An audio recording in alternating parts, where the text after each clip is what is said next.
మరి Lokesh red book అని మర్చిపోతాడు ఆయన అన్న ఎవరా లోకేష్ ఎగరేసి అంటే గెలిచేశాడు కదా ఆనందంలో మర్చిపోయి పక్కన పెడతారేమో కార్యకర్తలు అట్టుండదు కానీ బట్ ఏంటంటే మేము చేసిన అరాచకం అయితే చేయడని నాకు తెలుసు నేను అనుకుంటున్నా ఎందుకంటే మేము నడిపించిన రాజ్యాంగం రాజారెడ్డి రాజ్యాంగం 5 ఏళ్ళు చంద్రబాబు నాయుడు గారు అటు ఒప్పుకునే మనిషి కాదు.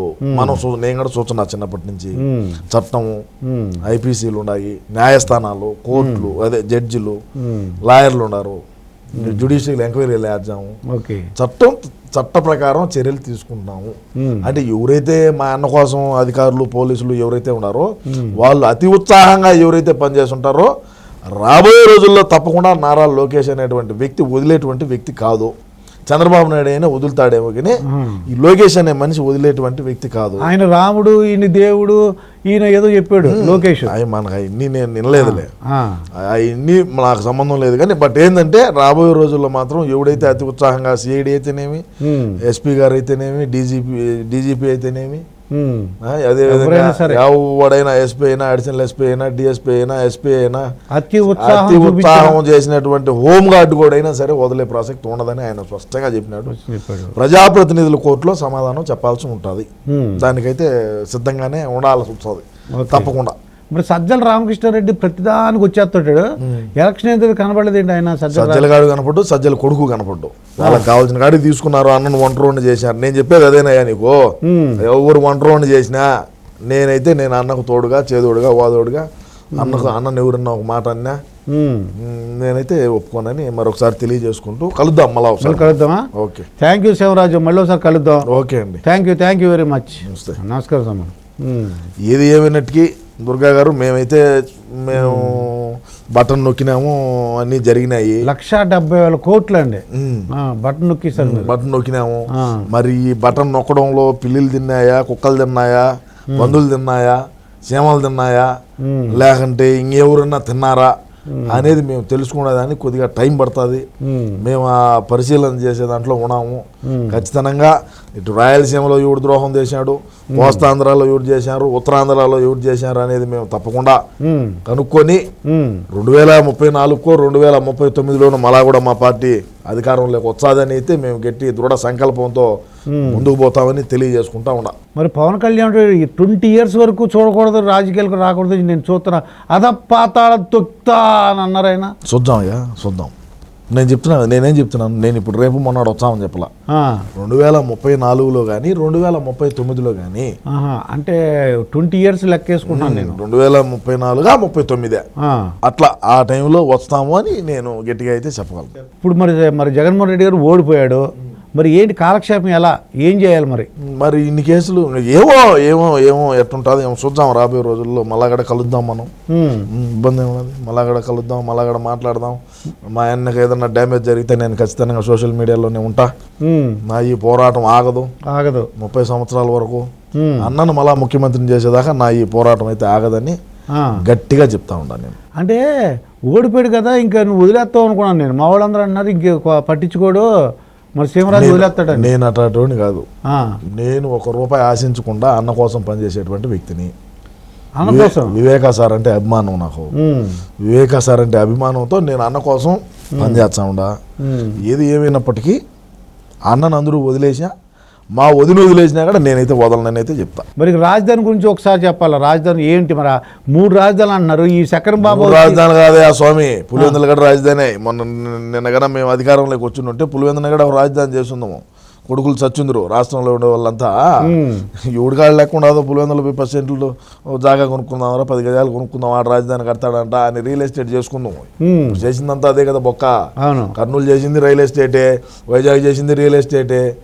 అమరావతిలో రాజధాని రైతులు ₹1 ఆశించకుండా చంద్రబాబు నాయుడు గారి మీద నమ్మకము, చంద్రబాబు నాయుడు మీద ఉండేటువంటి ఒక దీంతో ఆయనకి ఇచ్చినారు. పరిశ్రమలు తెచ్చాడు, రాజధాని కడతాడు, మన పిల్లల భవిష్యత్తు బాగుంటుంది, మన వయసు అట్టా అయిపోయింది, మన పిల్లలు వాళ్ళ బిడ్డలు బాగుంటారులే, రాజధాని ప్రాంత వాసులందరూ కూడా ఏమీ ఆశించకుండా చంద్రబాబు నాయుడు గారికి ఇచ్చినారు భూములు.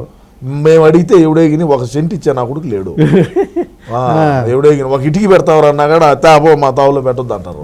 ఏం చేస్తాము, ఈ బాధలు ఎవడో చెప్తావు. మీరేమో మీ ఇష్ట ప్రకారం కూర్చొని అడుగుతారు. ఇవన్నీ చెప్తే మళ్ళా మీ వీక్షకులు కూడా ఒకరో హట్ అవుతారు. మరి లోకేష్ రెడ్ బుక్ అని మర్చిపోతాడు ఆయన అన్న ఎవరా లోకేష్ ఎగరేసి అంటే గెలిచేశాడు కదా ఆనందంలో మర్చిపోయి పక్కన పెడతారు కార్యకర్తలు. అట్లుండదు కానీ బట్ ఏంటంటే మేము చేసిన అరాచకం అయితే చేయడని నాకు తెలుసు, నేను అనుకుంటున్నా. ఎందుకంటే మేము నడిపించిన రాజ్యాంగం రాజారెడ్డి రాజ్యాంగం 5 ఏళ్ళు. చంద్రబాబు నాయుడు గారు అట్టు ఒప్పుకునే మనిషి కాదు. మనం నేను కూడా చూస్తున్నా చిన్నప్పటి నుంచి. చట్టము, ఐపీసీలు ఉన్నాయి, న్యాయస్థానాలు, కోర్టులు, అదే జడ్జిలు, లాయర్లు ఉన్నారు, జ్యుడిషియల్ ఎంక్వైరీ చేద్దాము, చట్ట ప్రకారం చర్యలు తీసుకుంటున్నాము. అంటే ఎవరైతే మా అన్న కోసం అధికారులు పోలీసులు ఎవరైతే ఉన్నారో వాళ్ళు అతి ఉత్సాహంగా ఎవరైతే పనిచేస్తుంటారో రాబోయే రోజుల్లో తప్పకుండా నారా లోకేష్ అనేటువంటి వ్యక్తి వదిలేటువంటి వ్యక్తి కాదు. చంద్రబాబు నాయుడు అయినా వదులుతాడేమో కానీ ఈ లోకేష్ అనే మనిషి వదిలేటువంటి వ్యక్తి కాదు. ఆయన రాముడు, ఈయన దేవుడు, ఈయన ఏదో చెప్పాడు లోకేష్.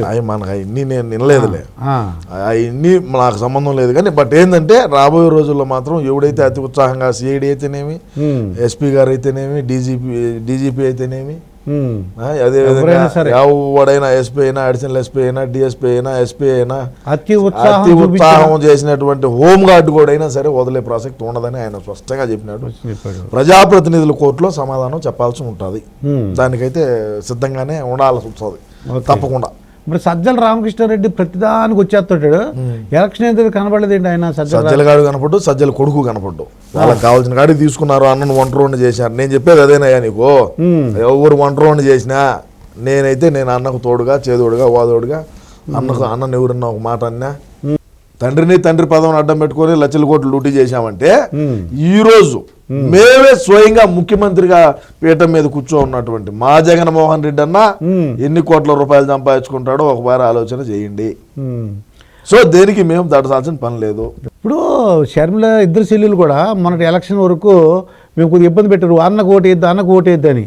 ఆ ఎఫెక్ట్ ఉన్నట్టుంది. మరి ఇప్పుడు ఎలక్షన్ అయిపోయింది, ఆవిడ కూడా ఓడిపోయింది. ఇద్దరు కలిసి ఉంటారా ఇప్పుడు ఏమన్నా? జరగదు. అంతేనంటారా? జరగదయా, ఎట్ట జరుగుతుంది అంటే ఎలక్షన్ అయిపోయినా ఓడించేసారు, అయిపోయింది. ఎలక్షన్ అయిపోయినా ఓడించేసినా ఏమైనా కూడా అది జరగదు. మరి సిబిఐ కంటే మరి కోర్టులు ఎన్ని కేసులు అవసరమైతే పోతాము. ఏమైతుంది? మా వెనకీర్తి వీళ్ళు కూడా వస్తారు, ఉండే వాళ్ళు కూడా. ఇప్పుడు ఉండే మా మంత్రివర్గ విస్తరణ మంత్రివర్గంలో ఎవరైతే ఉన్నారో ఆర్కే రోజా గడ వెనకీర్తి రావాల్సిందే, రజనీ వెనకీర్తి రావాల్సిందే, ఇంకా కొంతమంది ఉన్నారు వెనకీర్తి వచ్చేవాళ్ళు. ఐఏఎస్లు పోతారు, ఐపీఎస్లు పోతారు. ఎవడైతే అతి ఉత్సాహంగా జగన్మోహన్ రెడ్డి కళ్ళల్లో ఆనందం చూడాలని ఎవరైతే అది కాంతిరాణ టాటా ఉన్నాడు ఉడోలే ఎవడన్నా కానీ ఎవడైనా వెనకిడితే రావాల్సిందే. అతి ఉత్సాహం ప్రదర్శించినోడు ఎవడైనా రావాల్సిందే. ఇప్పుడు వేణుస్వామి, నేను అసలు ఎలక్షన్ కంటే ముందు ఏంటంటే ఈ వేణుస్వామి గురించి నేను ఆలోచించా. నాకు తెలుసు ఇది ఓడిపోతుందని తెలుసు, కూటమి అవుతుందని తెలుసు. నాకు వేణుస్వామి ఎలా రియాక్ట్ అవుతాడని చూసావా? మరి బ్రహ్మాండంగా మరి సారీ చెప్పేశాడు. వదిలేద్దామన్నా మరి? కొంపల్లో ఆడవాళ్ళ తాలిబొట్లు కూడా ఎత్తుకొని మార్వాడి కొట్టుకాడు పెట్టి బెట్టింగ్లు వేసారయ్యా. ఈడమ్మ మొగుడు తెచ్చిచ్చాడా? ఇప్పుడు వాళ్ళకు రిలీజ్ చేస్తారు అది గోల్డ్. ఎవడమ్మా మొగుడిచ్చాడో? ఈడు గుడ్డి నా కొడుకు, ఈడు కళ్ళు కనపడవు, ఈడికి ఏం కనపడవు, ఈడు మనిషిని చక్కగా చూసి మాట్లాడలేడు, ఈడు మళ్ళా జాతకం చెప్పేది. సరే వివేకం సార్ని ఎవరు చంపినారో ఆ జాతకం చెప్పమని, వివేక సార్ని ఎవడు చంపిందో వాడు ఎవడో చెప్పమని చెప్పి వీడికి నిఖరంగా జాతకం తెలిస్తే ఈడు మొగోడైతే. వదిలేద్దాం వదిలేయకూడదా? అందుకు నాకు డౌట్గా ఉంది. నేను ఇంకెప్పుడు చెప్పను, వదిలే సమస్య లేదు. ఈయన్ని ఆరామస్తాను కండి, ఆరామస్తానికి డౌట్ వచ్చింది. వీడు మస్తానా, ఇప్పుడు ఆరా మస్తాన్ కాదు, మస్తాన్ ఆరా. మస్తాన్ అన్నారని ఆరా తెచ్చారు. Phone switch off. Okay, result వచ్చాను నేను మళ్ళీ ప్రెస్ మీట్ పెడతాను అన్నాడు. ఫోన్ స్విచ్ ఆఫ్ అయింది. మనిషి అన్నాడు తెలియలా.